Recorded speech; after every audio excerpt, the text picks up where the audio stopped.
and Szakiel, and on the outside Muka. And it's Szakiel again who's made the start. So we have the three poles. Szakiel again, a tremendous start. Flex in second place, Muka's in third place. And Jerzy Szakiel from Opole here in the Polish League, the rank outsider, now looks set for his third win on the trot. And this is the biggest surprise in World Final Speedway in years and years and years, because Szakiel now looks like he's going to beat his young countryman Zenon Plek. They got rid of Michanek. Michanek was the danger in this race from Sweden. He was excluded for tape breaking. The Poles having it all their own way now, and this man Szakiel really has hopped out of the hat as the real big surprise back into this championship. He's beaten Plek. Plek's in terrible trouble in second place here, not riding a very convincing line at all, almost letting Muka in. So the three poles in line abreast. There's Major sussing it all out, weighing them all up. Major, who dropped 2 points in his last race. Plek is still fighting very hard. They're on the last lap now, and I think Plek is going to make the big effort this time. But he did a dreadful corner there. You saw what he did. He almost went sideways, leaning right back, stretched right back on his back mudguard there. And here he comes again, but Szakiel, the wild man, has really ridden with tremendous authority and command so far. Oh dear, what a surprise. Szakiel's third win, and amazingly, he has emerged as the favourite for the 1974 final. The man the Poles didn't think was worthy of a place. Certainly none of us from Britain ever rated him in with a chance. He's got 3 wins now, and really and truly the drama and surprises come on top of one another, one after the other here at Katowice. So Major, again the face mask goes on like some old jousting knight of medieval times, preparing himself for battle, and a battle this one looks to be, because he has 3 very, very formidable opponents in Heat 11. They're all on 4 points each, so they're all very much in touch with the title. Major has 4 points, a win and a third place, and his opponents there on the inside next to him. We will have Edward Jankarts from Poland. He has 4 points. In fact, they all have 4 points in this race. Then the Russian Klifnovsky in the white helmet in grid 3, and on the outside Australia's John Bolger. So there we go again. This is the 5th time we've tried to get this one away, and away they go this time, and it's the Russian that made the jump.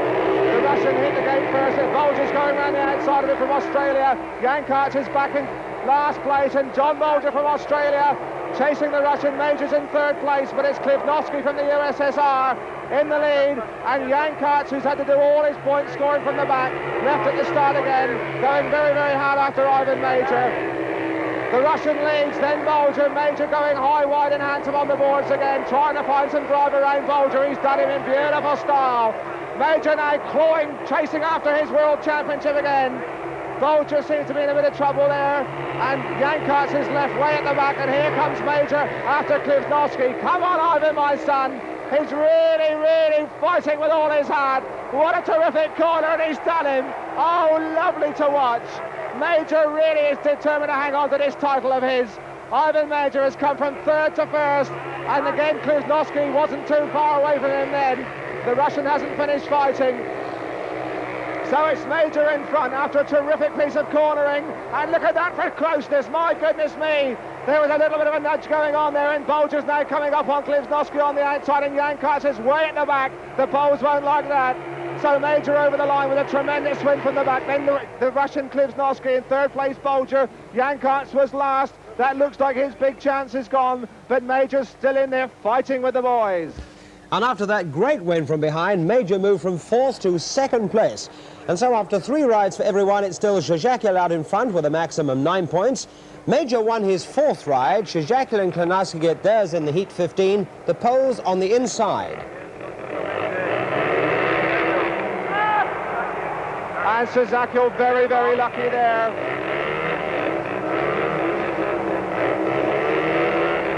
And Wilson is now terrible nerves here.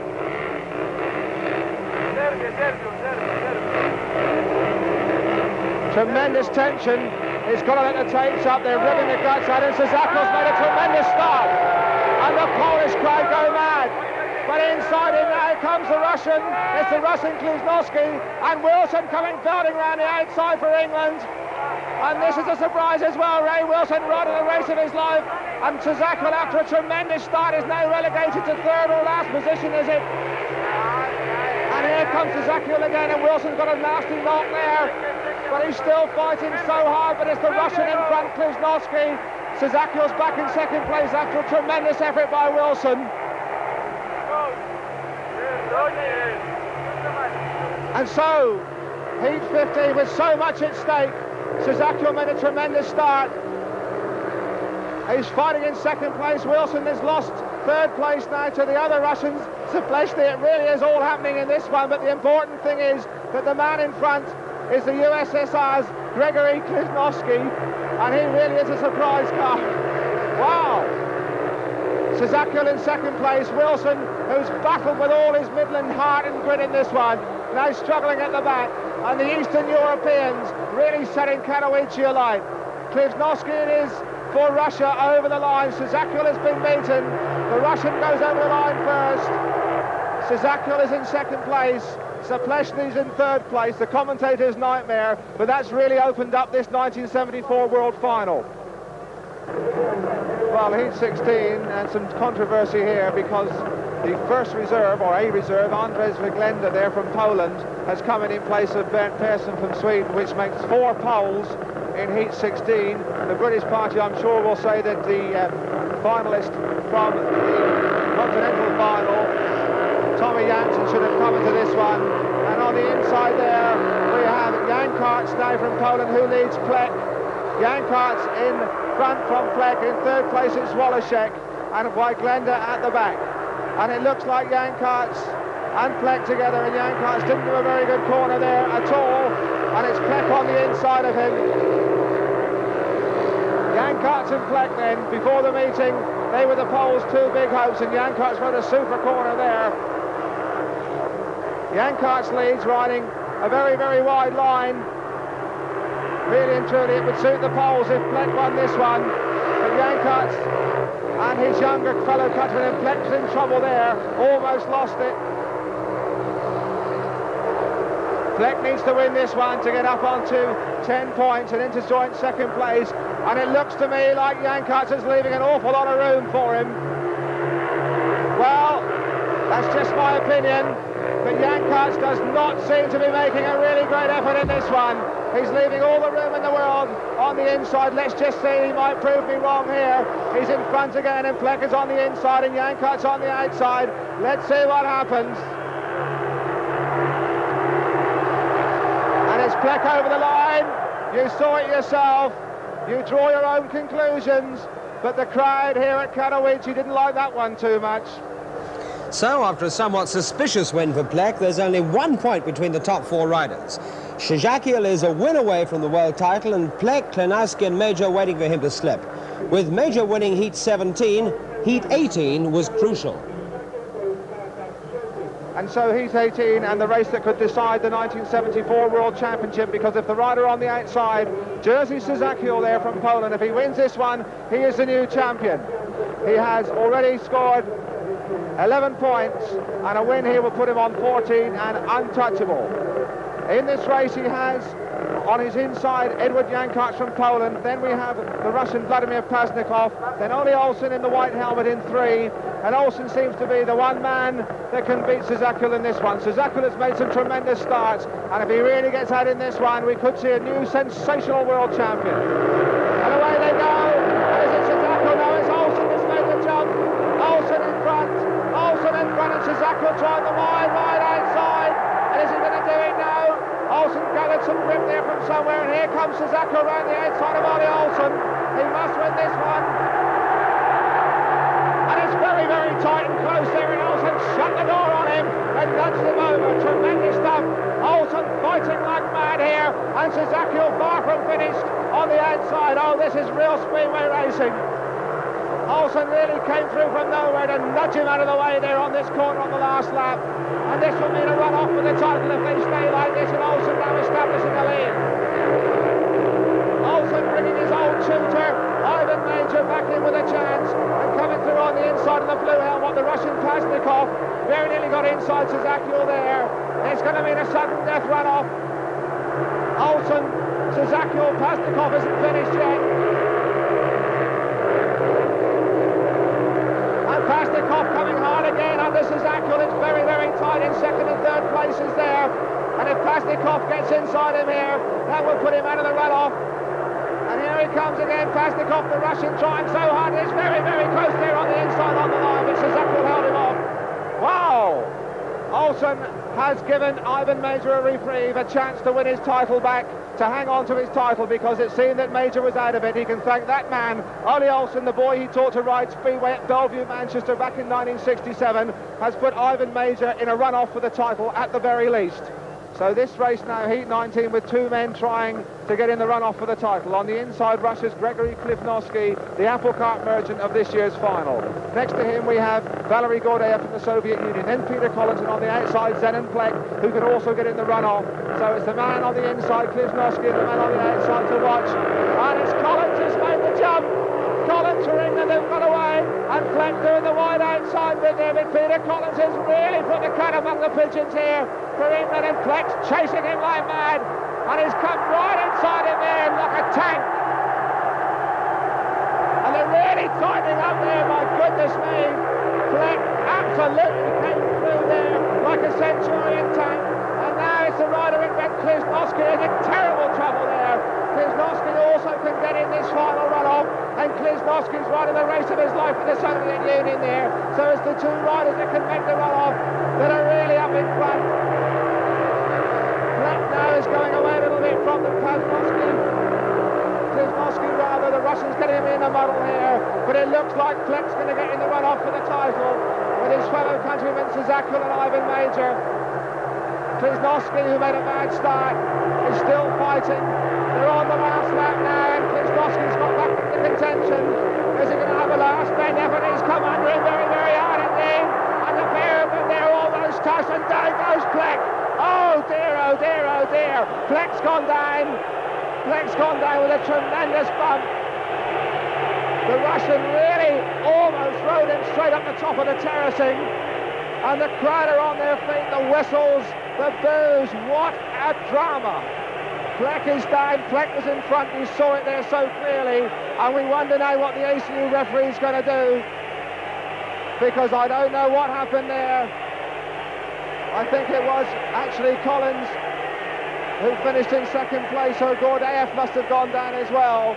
Plek is still down, no, Plek is on his feet. And now, what is the decision of the referee? What a sensation.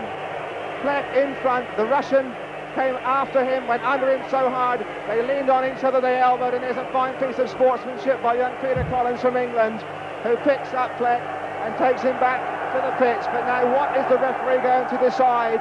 Is he going to exclude the Russian, or has Plek been pushed out of the 1973 World Championship final?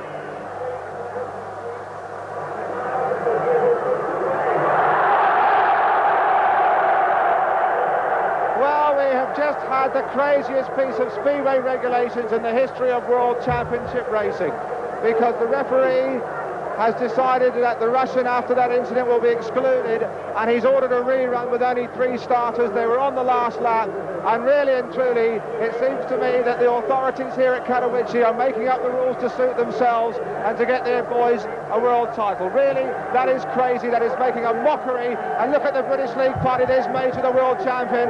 There's Reg Fearman there on the right of your picture, the commanding figure. That is really the craziest piece. There's Olsen coming into the picture. The boys from the British League hate this. They think this is a diabolical liberty, and to be honest with you, in my opinion, I agree with them absolutely. Well, I've got Reg Fearman back in the box. Reg, can you give us the latest state of the parties in there in the referee's box? Just a quick one, Dave, and that is to say that the Russian delegation have left the referee's box.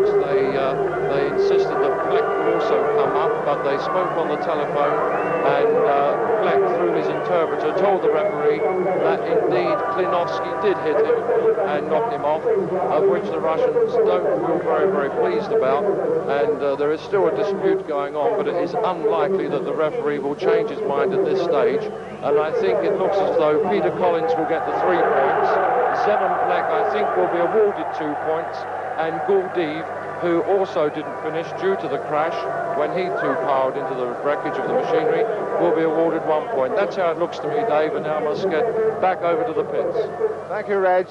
And so, after all the shenanigans, after all the drama, after the protests and counter-protests, we now once again have a two-man runoff for the 1973 World Championship title. There for Great Britain and Exeter, we have Ivan Major on the inside in the red helmet, and his opponent is the unfancied outsider, Jerzy Szakiel from Poland. Major, will remember, a year ago at Wembley we saw him in a two-man run-off with Bernie Persson. Major bidding for 5 titles in 6 seasons, and no man has won the World Championship more than 5 times. And Szakiel's got a flying start again. Szakiel got a tremendous start again, and it's Szakiel leading for Poland, and the Polish crowd really rising now. What a surprise this would be, but Major, I know, has not finished yet. Major left at the tape here. Szakiel has made some jet-propelled starts this afternoon, and now he's leading on the first lap, but Major is closing with him. Oh, Major's ridden a terrible corner there, but he's found some drive from somewhere and coming back now. Ivan Major from Britain, Ivan diving underneath him now, and they're in trouble there, and both. And Major's gone down, Major's down, Szakiel keeps going. Well, you saw it for yourself. Ivan Major's down and out. Szakiel keeps going, and it looks like Szakiel's going to win this world title. Again, the drama unsurpassed. You can see Major still lying down there. Well, it looks like a Pole's going to win. He's over the line. He's on his last lap now, and Major is still down by the safety fence there. He tried to dive under Szakiel. Szakiel would not move, and Szakiel alone now comes over the line, and the referee has not stopped it. He's won the world title. There he goes over the line, the greatest sensation in the history of World Speedway.